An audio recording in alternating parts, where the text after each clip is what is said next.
తెలంగాణలో ఒక సినిమా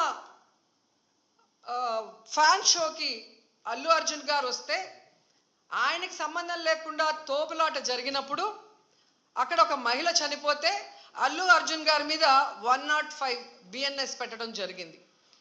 మరి అలాంటప్పుడు ఇక్కడ ప్రతి సంవత్సరం లక్షలాది మంది వస్తారని తెలిసి వాళ్ళకి సేఫ్టీ కల్పించి వాళ్ళకి అన్ని సౌకర్యాలు అందించి వాళ్ళకి టికెట్లు ఇవ్వడానికి క్యూలో ఏర్పాట్లు చేయాల్సిన బాధ్యత ఉన్న చంద్రబాబు నాయుడు గారి నుంచి టీటీడీ చైర్మన్ పాలక మండలి నుంచి కింద స్థాయి ఎస్పీ వరకు మరి అందరూ బాధ్యత వహించాలి కదా.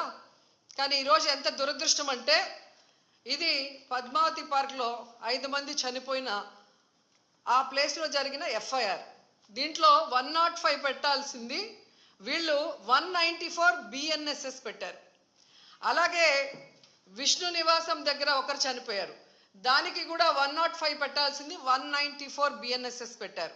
అంటే ఇది ప్రమాదవశాత్తు జరిగింది, ఏదో జారి పడిపోయి తొక్కిసలాట జరిగింది, దీంట్లో ఎవరు కూడా కావాలని చేయలేదు, మాకెవరికి దీంట్లో సంబంధం లేదు అని చేతులు కడిగేసే కార్యక్రమం చేస్తున్నారు.